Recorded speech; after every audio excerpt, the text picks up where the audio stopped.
Akka gammadde ammaan booda markabni kun kan keeti. Waan tokko garuu beeki. Humna qabu hundumaa fayyadamee markabicha kana balleessuuf nan yaada.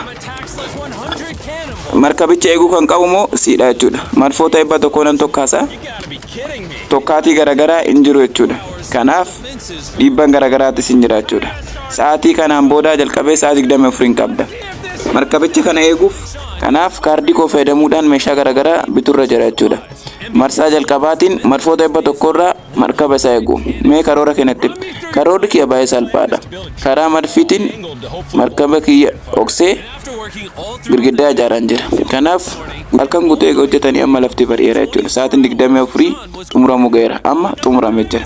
Kanaaf sa'aatiitti marfiin tokkofamu ga'eera jechuudha. Mee marfoota muraasa tokkofna jechuudha. Girgiddaan inni ijaare marfoota ibba tokkorraa isa oolchuu hin danda'a. Amma baay'ee dhiphadheen jira jechuudha. Amma kallattii keessan sirreeffadha. Tokkosaa.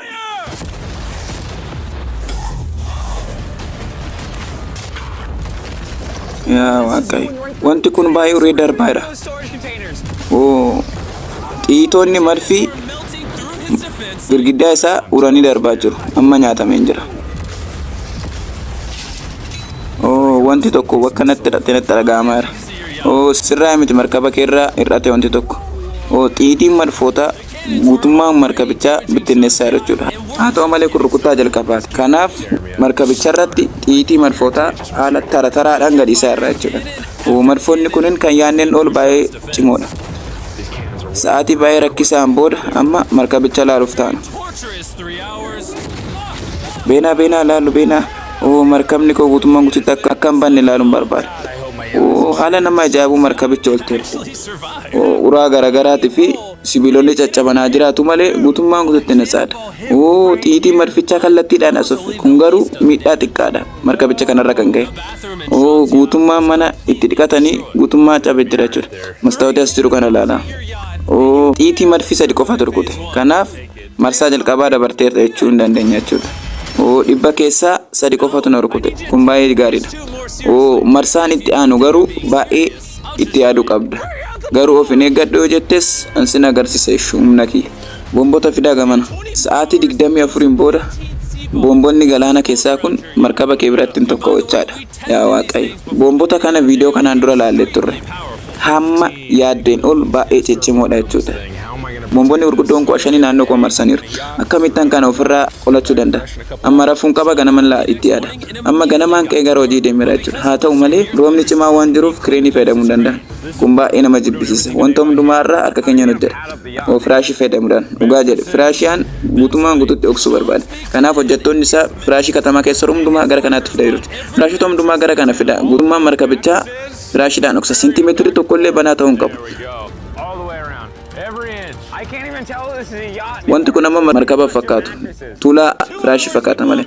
Sa'aatii lamaan booda guutummaan boombiitiin tokkaafna jechuudha. Kun baay'ee cimaadha wanti kun. Yaaddanii jirtu agam akka salphaan of ta'u kireen hojjete. Sa'aatiin keessan xumuramaa jira. Markabichi kun hin oola jedheen yaadu. 3, 2, 1. Sa'aatiin keessan xumurameera. Kanaaf wanti gochuu danda'e kana qofaadha. Biyya tokko gurra keenya qabataa kun wanta hojjette wanta jibbisiisoo keessatti tokkodha. Akkan yaade yoo ta'e wanti kun hojjete itti yaaddooti. Hin yaadu. Mee markabicha akka ooltu ilaala jechuudha. Jecha xumuraan qabda. Konfiyaasa naaf kennita. Konfiyaasiifan kenna. Garuu markabichi kan ooltu yoo ta'e 3, 2, 1 tokkaasa.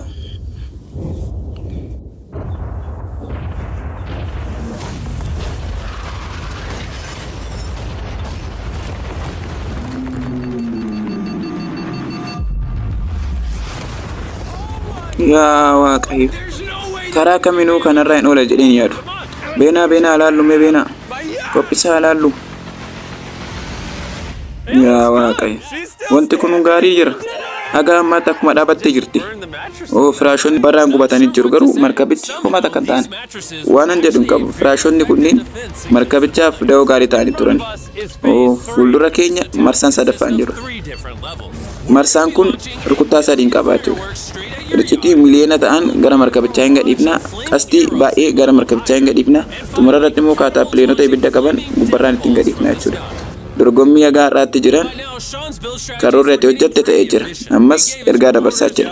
Konteeneroota saffiduu qabna marsaa kanaaf jechuudha. Isaan otoo hojjetanuu inni hirriba muraasa rafuuf deemaadha jechuudha. Marsaa kanarratti hir'itoota fi qastoota irraa nan oola jedheen yaada. Karoorri koo ammaa konteeneroota garaagaraa fiduu fi isaan dhaabachiisudha. Hir'itoonni fi qastoonni matii sanarra hin darbu jedheen yaadu qaba.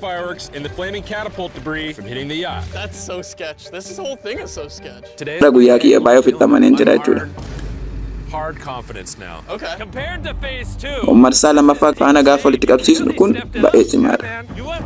Baay'ee gaarii gootee ijaarteerta. Marsoota duraatirraa barattee amma kana ijaartee jirta. Kanaaf kun hin hojjeta jedhee naan yaada jechuudha. Amma bishaan galaanichaa fayyadamuudhaan waan hundumaa jiisaadha jechuudha.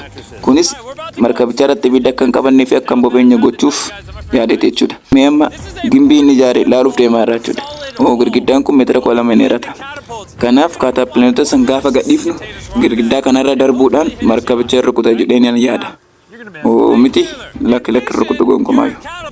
Chaalar mee kubbaa qabne akka pileetii itti fayyadamnuuni markabicha rukutuuf yaade. Qophiidha gadhiisi. Rukutaa gaarii goote.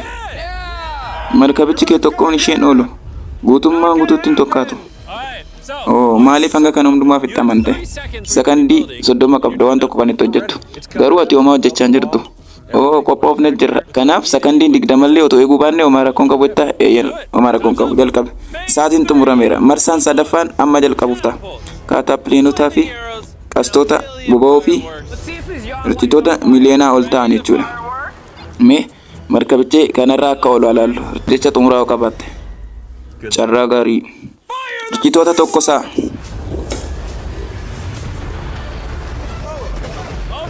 Yaa Waaqayyo. Wanti kun dhugaa hin fakkaatu. Wanta ta'e akka kabajnu riqitii kanaan. Wanta ta'e akka kabajnu riqitii kanaan. Markabicha rukutaa jira jala. Qastoota qopheessaa. Amma qastoonni kumaan lakkaa'aman sa'aatiitti gadhiifamanidha jechuudha. Yaa Waaqayyo. Guutummaan guutuutti qastoonni girgiddaarra darbanii deemaa jiru. Haga ammaatti garuu humtuun hin gammachiifne jechuudha.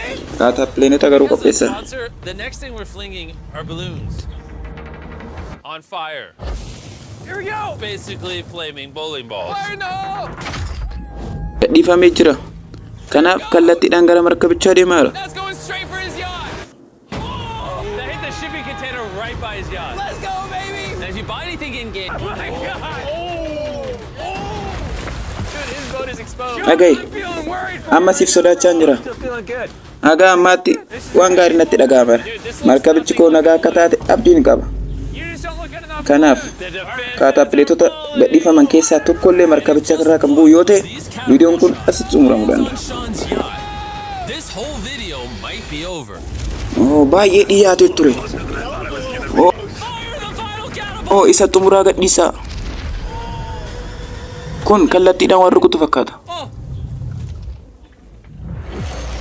Bishaan keessa seenee jira. The only thing burned. Har'a kan gubate coggaarraa kan koo qofaadha. Alright, you know what? Sean, Har'a salphaa fakkaachuu danda'a jechuudha. Garuu dorgommiin xumuraa kanarra baay'ee cimaa ta'uu danda'a. Sa'aatii 24 kanaan booda markabicha kana gaanii maashiniitiin xiixiidhaan kan rukunne yoo ta'edha. questions about fate. Gaaffii xumuraa hin qabda marsaa arfaffaadhaaf. Kanaaf Every single phase. dorgommii jalqabaa irratti kan fayyadamne hundumaa qabnee jirra jechuudha. Riqichoota, kaataappileetota, xiitii marfii, ammas dabalataan xiitii marfii hin qabdu eeyyeen hin qabna jechuudha. Kana malees boombii guddicha qabannee jira jechuudha. Hundumaa bakka tokko marsaa xumuraa irratti kan argitu jechuudha. Island flattening sea mine. All of that on top. Wanti kun hundumtuu otoo jiru dabalataan immoo xiitoonni hin jiru jechuudha. Guyyaan har'aa marsaa xumuraa kan itti goonudha jechuudha. Karoorri kan koo immoo haala kaminuu marsaa markabichaa marsuudha jechuudha. Kontineerota dabalataa finnee jira.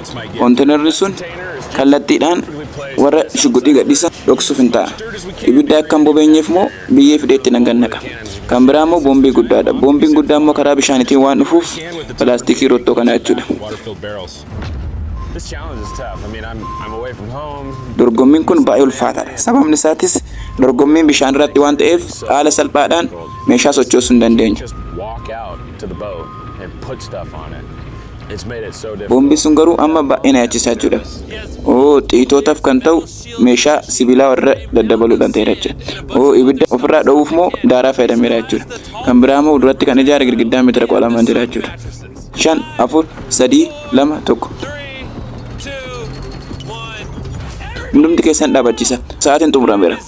I think this has all been a bad dream. No, this is real life. Even though it's my Markaba kana tokkaasuun hojii koo ta'ullee garuu dorgommii kana otoo mo'attee baanatti tola. Daa'imummaa koorraa ka'ee markaba kana bituun hawwikiya. Final phase and we're home free. Sa'aatii 100 dura markabichi kophaa ishee turte. Amma garuu akka ilaaltan kana taateerti jechuudha. Baay'ee dhiphatteerta. Dhiphachuu baattee dhiibban irratti geessitu hin jiru. Wanti kun garuu guyyaa hundumaa waan itti yaaddoftu ta'uu danda'a jechuudha. Meeshaa gosan qopheessa. Dhiitii kana malee marfi 100 hin jira. Boombiin guddichi hin jira. Riccitoota fi qastoonni keenya qophaa'anii jiru jechuudha. Rukuttaan hundumtuyyuu amma hin diriiru jechaadha. Gadhiisaa.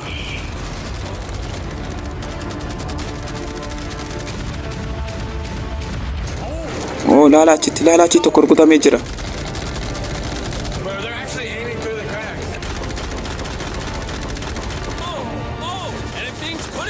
Kanaaf gidduudhaan namichi tokko gara riccitootaa tokko see jira jechuudha. Kanaaf kun uumamee jira jechuudha. Dhugaa sitti muun barbaada. Rukuttaa kanaan markabichi keenya olte. Amma kan itti aanutti hin dabarra. Madfoota qopheessaa. Rukuttaa duratti irraa akka barattee ilaallu. Gadhiisaa. Ammas rukuttaa tokko argeen jira. Amma baay'ee sodaachaa jira jechuudha.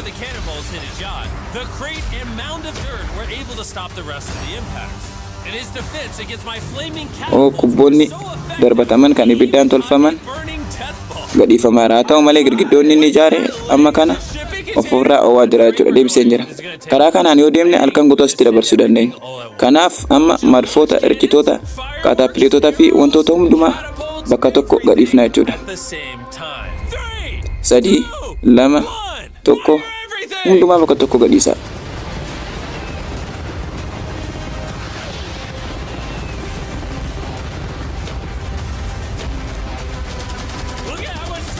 Laala hagam naannichi akka aaraan marfame.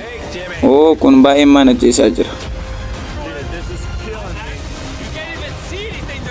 Wanta kamiyyuu ilaaluu hin dandeenye. Guutummaan guututti aarri nu marsee jira jechuudha. Aarri nu dhokseera. Amma meeshaa fayyadamnu hundumaa gara markabichaa ergaa jirra jechuudha. Haa ta'u malee dorgommii duratti irra kan fayyadamne amma garuu kan hin goone boomboota 15 bakka tokko kan qabu boombii guddicha tokkodha jechuudha. Kanaaf amma markaba xiqqaadhaan gara kan kee dhufaa jira jechuudha.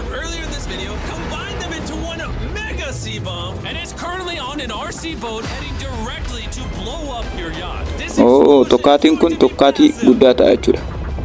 Eeyyeen amma itti dhiyaatee jira.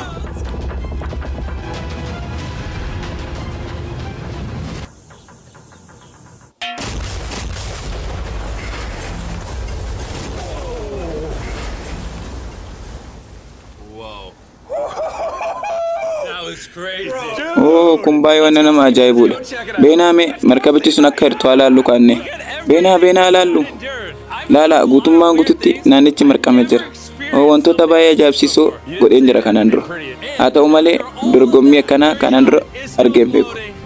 Rukuttaa saniin booda markabicha gaammaatti hojjette jechuudha. Namoota mee fidaa wanta san kun $50,000dha. Kanaan markabicha keessa irreechuu hin dandeessa jechuudha.